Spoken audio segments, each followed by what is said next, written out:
안녕하십니까, 법무사 김진욱입니다. 제가 올린 영상은 현재 28개밖에 되지 않았는데 구독자 수는 4,100명이 넘었습니다. 많은 분들이 제 영상을 많이 시청해 주시고 성원해 주셔서 먼저 감사 인사를 드리겠습니다. 제가 그동안 올린 영상은 주로 소송에 관한 영상이었는데 요즘은 많은 의뢰인분들이 경매에 관심이 있으시고 또 저희 사무실에서 실제 경락으로 인한 소유권 이전 등기라든지 인도 명령, 그 다음에 권리 분석에 대한 여러 가지 상담이 점점 늘어나는 추세여서 제가 이번에 경매에 대한 영상을 찍기로 하였습니다. 주로 제가 찍은 영상은 주로 경매를 처음 시작하는 초보자분들을 대상으로 초점을 맞출까 합니다. 먼저 저희 사무실 소개를 먼저 하자면 저는 2007년도에 법무사 13회 시험에 합격해서 현재 15년 경력을 가지고 있습니다.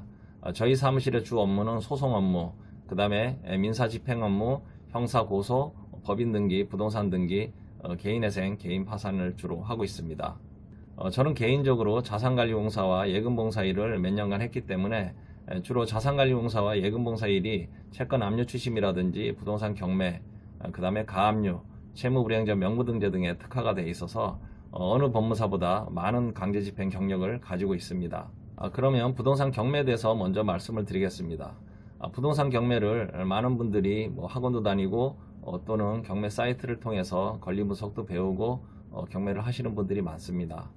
경매는 생각처럼 그렇게 어렵지는 않은데 그 용어가 생소하다 보니까 많은 분들이 어렵게 생각하는 것 같습니다. 우리가 부동산에 대해서 매매를 한다 그러면 공인중개사를 통해서 하는 것과 같이 부동산 경매는 법원을 통해서 하는 것이라고 생각하면 쉽습니다.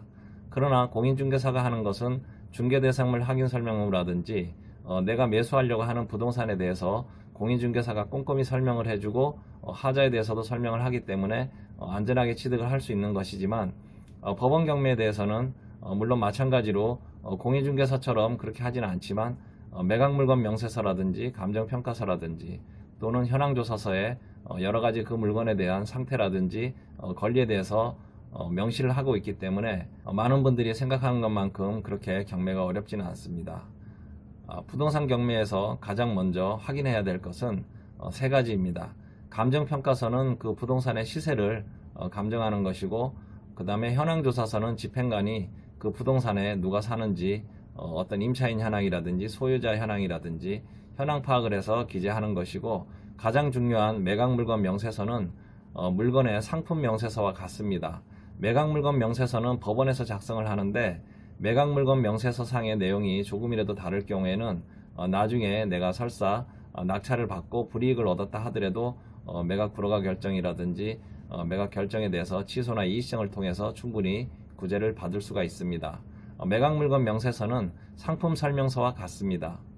매각물건 명세서에 보면 내가 인수할 수 있는 권리라든지 특별히 하자가 존재하는 것에 대해서 모두 명시가 되어 있기 때문에 반드시 매각물건 명세서를 확인해야 되는데, 우리가 현황조사서 같은 그런 경우는 매각기일 2주 전에 확인이 가능하지만 매각물건 명세서는 일주일 전이면 확인이 가능합니다. 그래서 경매에 입찰하시기 전에 반드시 매각물건 명세서를 확인하시고 입찰하셔야 됩니다.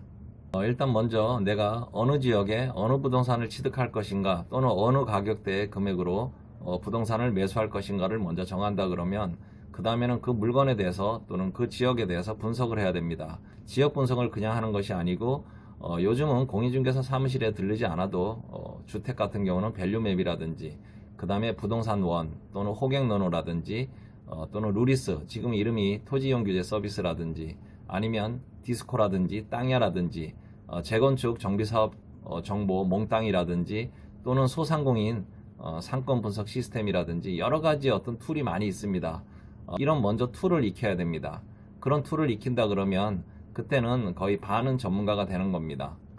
그런 툴을 익힌 다음에 그 다음에 지역 분석을 하고 향후에 이 지역에 호재가 있는지 또는 이 물건을 내가 뭘로 활용할 것인지에 대해서 생각을 해보고, 그 다음에는 내가 낙찰 금액을 이전에 낙찰받았던 금액이라든지 부동산 실거래 금액이라든지 또 시세 금액이라든지 그 금액을 감안하고, 그 다음에 부동산 상승기의 경우에는 감정평가액이 저평가된 것이고 또는 부동산 하락기에는 감정평가액이 고평가된 것입니다. 우리가 보통 경매 신청을 하게 되면 6개월에서 8개월 정도 매각기일이 잡히는데 감정평가는 몇 개월 전에 감정평가를 한 것이기 때문에 감정평가가 시세하고 반드시 일치하지도 않고 그냥 참고할 수 있는 그런 가격으로만 판단하시면 됩니다. 그 다음에 지역 분석이나 물건 분석이 어느 정도 정리가 되면 그 다음에는 권리 분석을 해야 되는데 권리 분석에서 내가 가장 중요시할 것은 임차인입니다. 임차인도 아파트나 그런 경우는 크게 문제되지는 않겠지만 주로 다가구 주택이라든지 주택 같은 경우, 상가 같은 경우에는 임차인이 문제가 될 수 있습니다. 임차인은 대부분 전입신고를 하고 확정일자를 받는데 그 확정일자 날짜하고 그 다음에 등기부상의 담보권, 흔히 말소기준 권리라고 하는데 민사집행법 제91조에 보면 인수되는 권리 등에 대해서 잘 나와 있습니다. 말소기준 권리라고 하는 것은 주로 저당권이라든지 압류채권입니다. 저당권, 근저당권, 담보가등기는 모두 저당권과 거의 같습니다. 말소기준 권리는 굳이 외울 필요는 없습니다. 메모를 해도 가능하고 요새는 엄청난 수요의 경매 사이트가 많습니다. 굿옥션, 지지옥션, 스피드 옥션, 그 다음에 탱크 옥션, 디지털 테인이라든지 경매 알림이라든지 경매락 셀 수도 없습니다. 그런 여러 가지 경매 사이트를 통하면 대부분 권리 분석을 해주고 그 경매 사이트에 권리 분석을 하는 사람들은 대부분 법무사들이나 변호사들이 많이 권리 분석을 하고 있기 때문에 크게 하자가 발생되지는 않습니다. 그런 게 아니라 그러면 그래도 내가 경매에 대해서 기본적인 지식은 알아야 되기 때문에 말소기준 권리가 뭔가라는 것은 우리가 민사집행법 제91조에 보면 나와 있는데 몇 개가 안 됩니다. 저당권, 그 다음에 근저당권, 저당권과 근저당권과 동일시할 수 있는 게 담보가등기, 그 다음에 압류, 그 다음에 가압류. 부동산에 대한 압류는 경매 개시결정 등기와 같기 때문에 압류가 부동산 개시결정 등기도 말소기준 권리가 될 수 있고 그 다음에 배당 요구를 한 전세권 정도, 그 정도가 말소기준 권리가 될 수 있습니다. 이 말소기준 권리의 설정 날짜하고 그 다음에 우리가 임차인의 확정일자를 비교해서 먼저 날짜가 돼 있다 그러면 선순위입니다. 그러면 대항력 있는 임차인이라고 보통 얘기하는데 말소기준 권리보다 날짜가 앞선 임차인을 대항력 있는 임차인이라고 합니다. 대항력 있는 임차인이라 해서 내가 반드시 그것을 인수하는 것은 아니고 대항력 있는 임차인이라 하더라도 배당 요구를 했다 하면 그 사람이 배당을 받았다 그러면 굳이 내가 인수를 안 할 수도 있습니다. 임차인이 배당 요구를 했다라는 것은 상당히 큰 의미가 있습니다. 임차인이 배당 요구를 했다라는 것은 임차보증금을 배당받겠다라는 의사표시를 한 것이고 그것은 우리 민법에서는 임대차 계약 해지 의사표시를 했기 때문에 배당 요구를 한 임차인은 반드시 나중에 배당을 받으면 나가야 됩니다. 그렇지만 배당을 신청을 안 한 선순위 임차인이라 그러면 그 사람은 만약에 대항력이 있는 임차인이라 그러면 나중에 낙찰자에게 인수받는 것이고 임대차 계약 기간 동안 계속해서 임대차가 존속합니다. 그래서 배당 요구를 했냐 안 했냐가 상당히 중요합니다. 배당 요구를 했다 그러면 임대차 계약 해지 의사 표시를 한 것이고 배당 요구를 하지 않았다 그러면 임대차 계약 해지 의사 표시를 하지 않은 것입니다. 소액 임차인들은 크게 문제될 게 없습니다. 소액 임차인의 범위가 서울특별시 기준으로 2001년도 5월 기준으로 1억 5천만 원 이하, 그 다음에 소액 임대차 최우선 변제금이 5천만 원입니다. 물론 주택가액의 2분의 1 범위 내에서만 지급을 받고 또 상가임대차보호법의 경우에는 2019년 4월 기준으로 서울특별시 같은 경우는 6,500만 원에 2,200만 원까지 최우선 변제를 받을 수 있습니다. 물론 9억 이하의 어떤 그 임차인이었지만 상가임대차보호법에 적용을 받고 마찬가지로 상가 건물의 2분의 1의 범위 내에서 최우선 변제를 받습니다. 그래서 소액상가 임차인이 반드시 이 사람들은 배당 요구를 해야 되기 때문에 소액상가 임차인들은 신경 쓸 것이 없습니다. 가장 신경을 써야 되는 것은 대항력 있는 임차인들인데 대항력 있는 임차인이 배당 요구를 해서 배당을 받는다. 그래서 소멸이 된다 하더라도 안심할 수는 없습니다. 만약에 법인 소유의 부동산이라 그러면 이 법인 소유의 부동산은 법인세라든지 여러 세금이 체납됐다 그러면 이 임차인보다 먼저 우선순위이기 때문에 이 세금이 체납되어 있는지를 잘 봐야 됩니다. 예를 들어서 그 부동산에 내가 선순위 있는 대항력 있는 임차인이 배당 요구를 해서 소멸될 줄 알았는데 나중에 봤더니 그 부동산의 당해세, 재산세라든지 이런 당해세가 먼저 당해세라는 거는 세금의 성립일 기준으로 들어오는 거기 때문에 세금이 먼저 배당을 받아가면 이 사람은 결국 내가 인수할 수밖에 없습니다. 그래서 우리가 경매 초보분들의 경우에는 일단은 대항력 있는 임차인, 물론 대항력 있는 임차인을 내가 인수를 하게 되면 더 유찰이 돼서 흔히 갭투자, 경매에서의 갭투자라고 하는데, 대항력 있는 임차인을 내가 인수를 받고 낮은 금액의 낙찰을 받는 경우도 있습니다.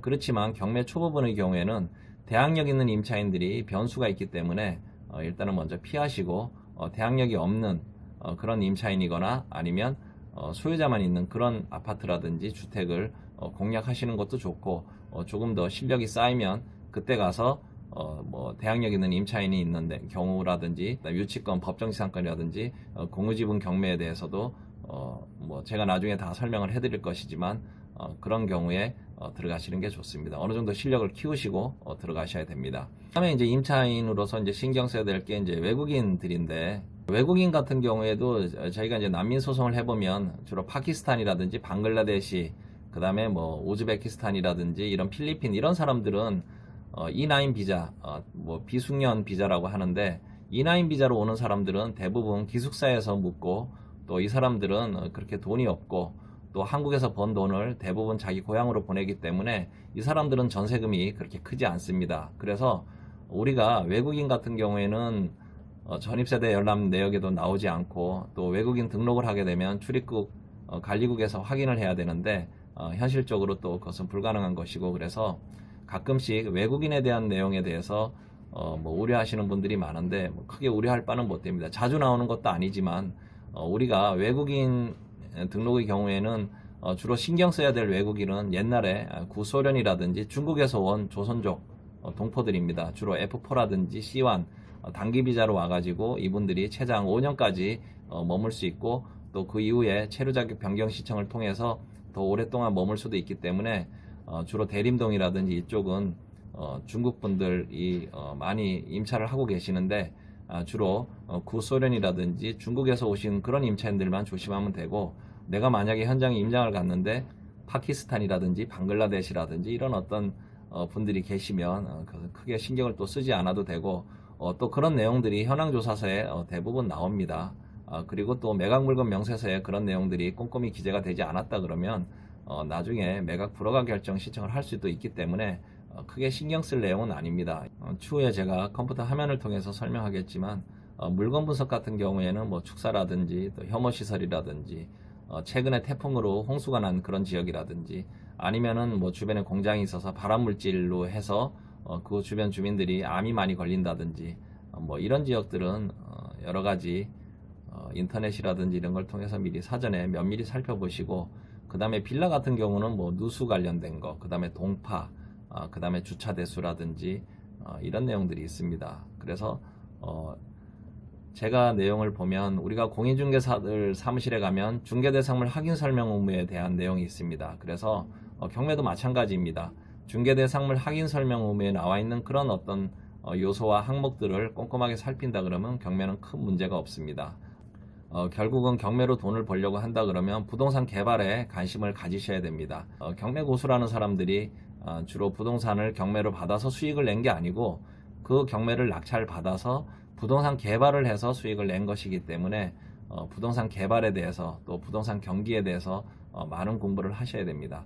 사실 권리 분석이라든지 이런 거는 저희 사무실도 마찬가지지만 주변에 변호사나 법무사들한테 물어보면 그 권리 분석을 못하는 사람은 없습니다. 특히 법무사들은 민사집행법이 법무사 시험 과목에서 가장 중요하기 때문에 강제집행이라든지 민사집행에 대해서 거의 모르는 법무사는 없습니다.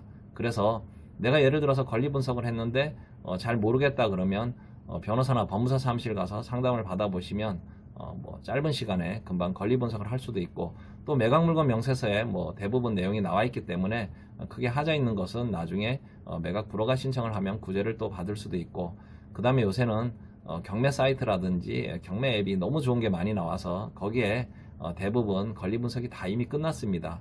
그리고 경매 유튜버들도 대부분 보면은 전부 그런 어떤 경매 사이트의 경매지를 보고 자기들이 설명을 하는 것이지 대법원 경매 물건을 정보를 보고 꼼꼼하게 하는 사람은 없습니다. 왜 그러냐 그러면 부동산 등기부를 다 펼쳐보고 그 부동산 등기부의 갑구을구에 대해서 접수일자를 전부 기재를 해서 접수일자에 나와 있는 권리를 전부 기재를 하고, 그 다음에 전입세대 열람을 해서 확정일자를 언제 받았는지를 비교해서 날짜를 비교해서 권리 분석을 해야 되는데, 그런 걸 하게 되면 시간이 상당히 많이 듭니다.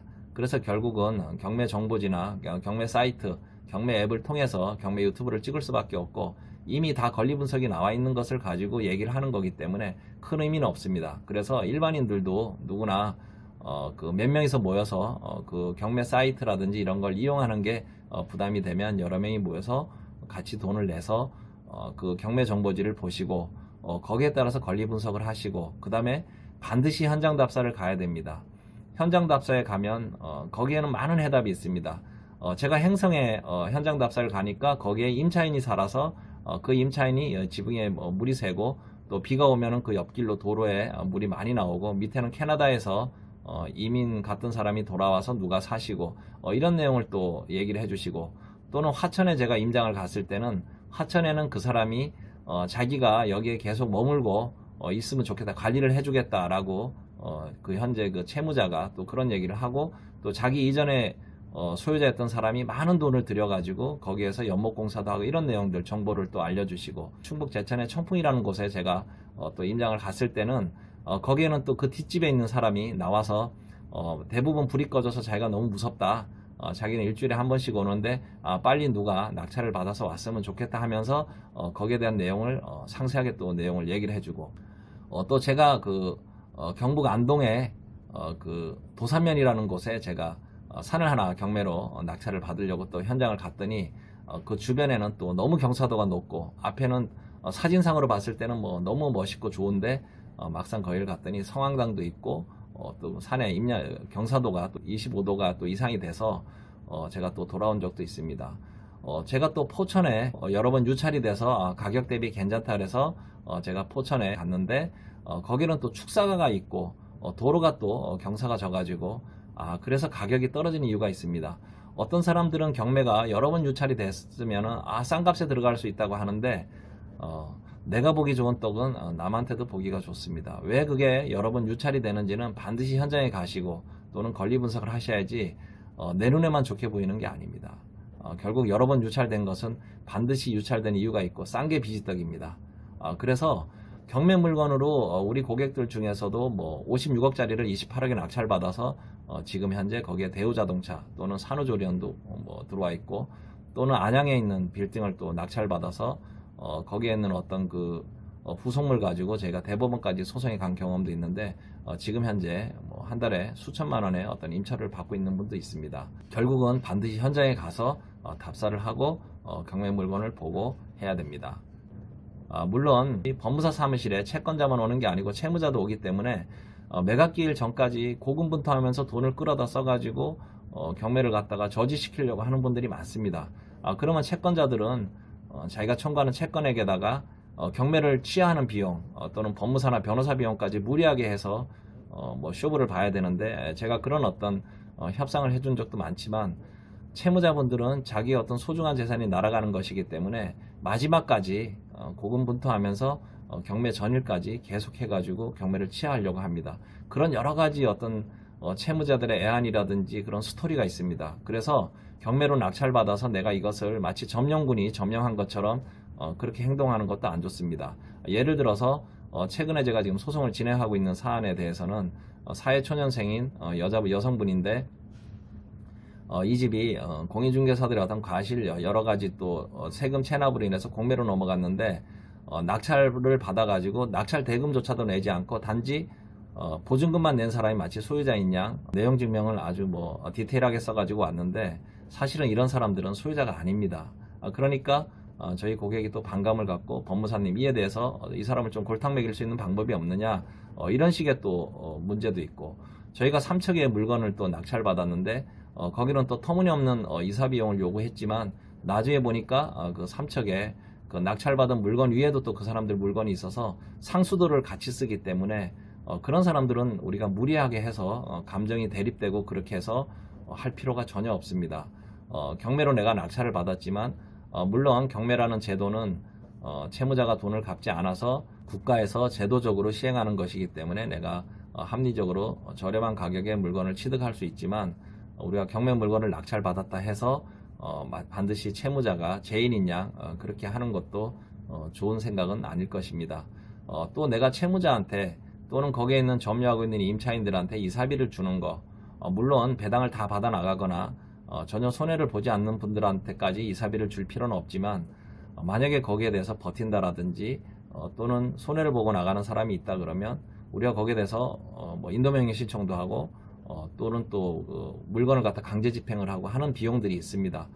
그런 비용들이 뭐 인부 1인당 뭐 요새는 13만 2천 원 그 정도 들고 또 뭐 지게차도 해야 되고 사다리차 강아지가 있다 그러면 강아지는 또 하루에 3만 원씩 또 3개월 또 예납금을 내야 되고 이런 여러 가지 비용들 법무사 비용이라든지 이런 비용이 어차피 들 것을 감안하고 또 내가 대출을 받아서 넣는다 그러면 대출 이자라든지 이런 걸 감안해서 내가 이사비를 주고 합리적으로 해결을 하는 것이지 그게 아니고 무턱대고 우리가 이사비를 많이 줄 필요도 없고 또 우리가 또 점령군처럼 거기에 점유자를 상대로 마치 이 사람들이 죄인인 양 행동할 필요도 없는 것입니다. 어쨌든 여러 가지 말을 장황하게 했는데 구체적으로 들어가서 또 계속 말씀을 드리겠습니다. 경매 물건을 분석할 때는 일단 여러 가지 절차에 의해서 분석을 해야 되는데 아까도 말씀드린 것처럼 취득 목적이 뭐냐 또는 취득 부동산이 뭐냐에 대해서 종류를 선택을 하셔야 됩니다. 취득 목적이라는 것은 신혼집을 마련할 것인지 아니면 수익형 부동산을 마련할 것인지 아니면은 뭐 임야라든지 모텔이라든지 본인이 원하는 부동산을 일단 먼저 선택을 하시고 그 다음에 어디에다가 내가 이것을 선택을 할 건지 지역을 분석을 하셔야 됩니다.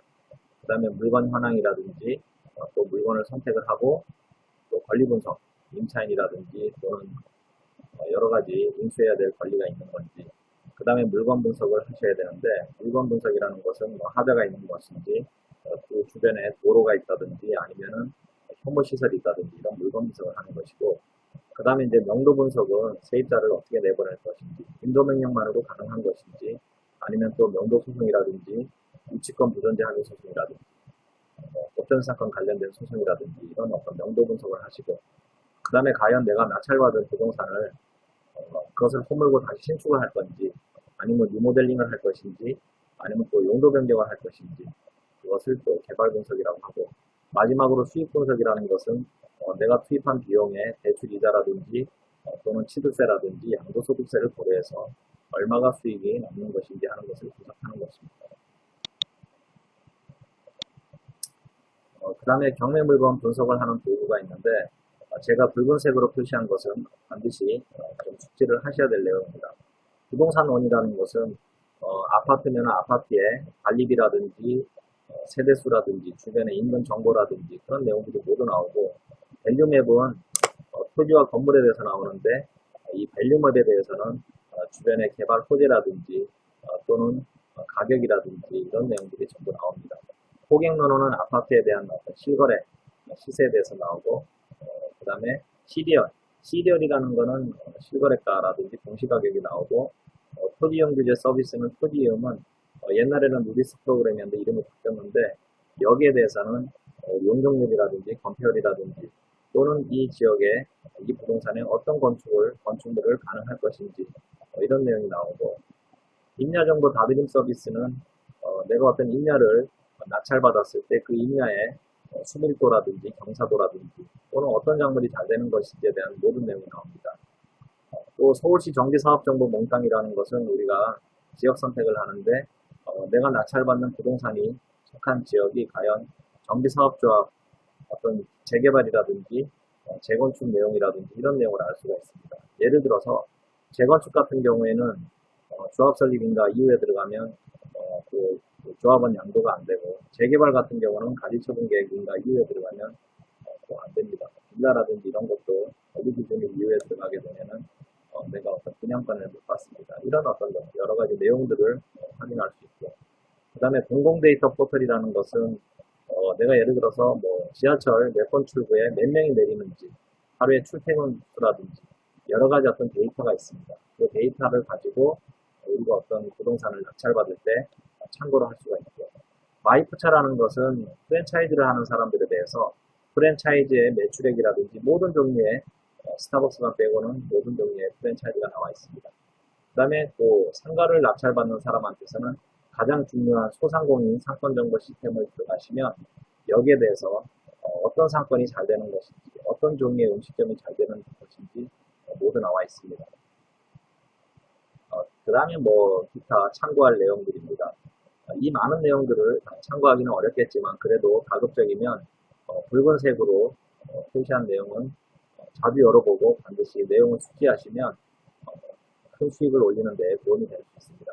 그 외에도 뭐 V월드라든지 3D 입체로 또 볼 수 있는 그런 어떤 내용들도 있습니다.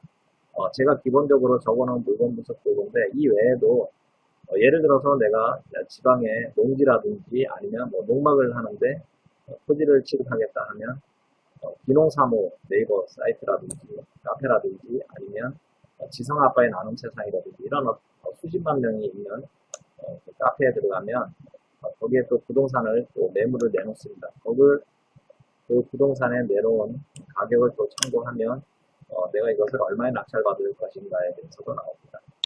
한국부동산원을 들어가 보겠습니다. 한국부동산원에서 클릭을 한 다음에 한국부동산원을 클릭을 하게 되면 이런 화면이 나옵니다. 그러면 한국부동산원의 제 하단부에 보면 부동산 테크가 있고 공동주택 관리정보 시스템 뭐 여러가지 관련된 정보가 나오는데 여기에서 공동주택 관리정보 시스템은 관리비에 대해서 나오고 부동산 테크를 들어가게 되면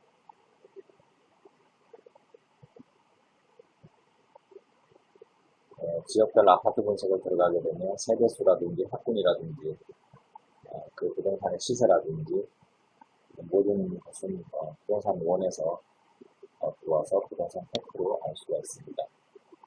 예를 들어서 9월달에 경매 나온 물건 중에 아파트가 하나가 서울시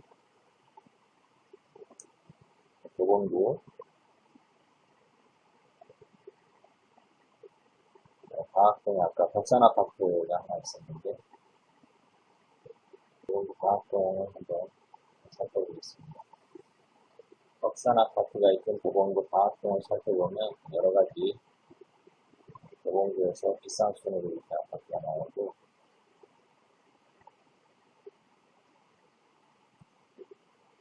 벽산아파트 아까 1단지 489세대 면적별 시세 정보와 호별 시세 정보가 나옵니다. 이렇게 알 수가 있고 이 아파트에 대해서 사용수는 언제 떨어졌고 세대수는 몇 세대, 평면도도 나오고 관리비에 대해서도 나오고 그 다음에 어떤 시세의 어떤 변화 추이에 대해서도 나옵니다. 학군 정보에 대해서도 나오고 초등학교, 중학교, 고등학교에 대해서 그 다음에 편의시설, 교통시설에 대해서 도보로 몇 분 걸리는지 내용까지 나옵니다. 그래서 부동산 원에 들어가서 부동산 테크에 들어가면 부동산에 대해서 알 수가 있습니다. 다음은 호경노노입니다.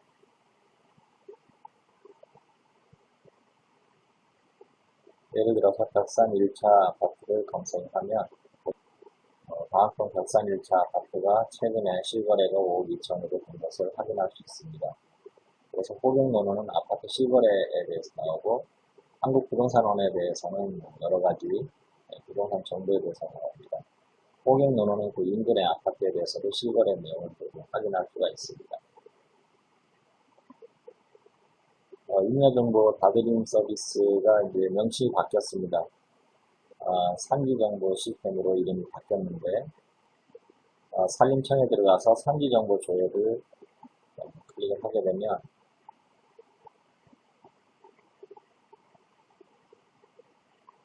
여기에 내가 낙찰받을 산의 주소를 임야의 주소를 여기다 입력을 하게 되면 그 산에 대한 모든 정보를 알 수가 있습니다. 정비사업정보 몽땅을 제외를 하면 정비사업정보 몽땅에 들어가서 좌측으로 선택을 하게 되면 사업이 나옵니다. 예를 들어서 노원구 같은 경우, 노원구 예를 들어 많이 이루어지는 상계동을 검색을 하면 상계동의 사업 구분이 재건축인지 재개발인지 지역주택인지 또는 시행 방식이 또 종류별로 나오고 지금 현재 추진위원회인지 조합인지 해서 이렇게 검색을 하면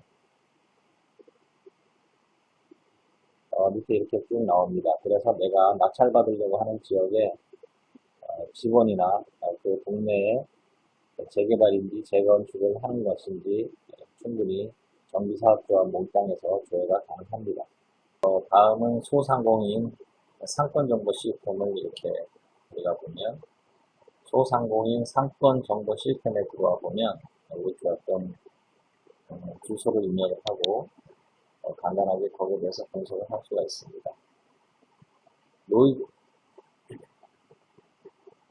회원가입을 한 다음에 로그인을 하게 되면 여러 가지 디테일한 내용을 알 수가 있는데 예를 들어서 숙박 음식을 클릭을 하고 그 중에서 뭐 커피 전문점 클릭을 하고 그 다음에 지역은 소공동 분석하기를 클릭을 하게 되면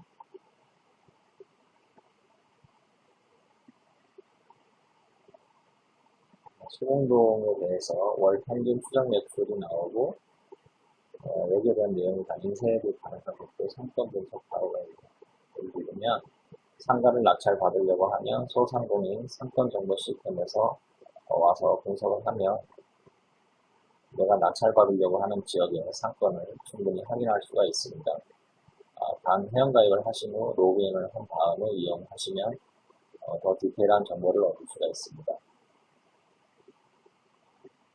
이렇게 온라인 사이트를 많이 활용하셔서 온라인 사이트에 나와 있는 정보를 활용해서 나에게 맞는 또는 수익이 되는 부동산을 낙찰 받는 것이 중요하고 반드시 알아둬야 될 그런 온라인 사이트입니다.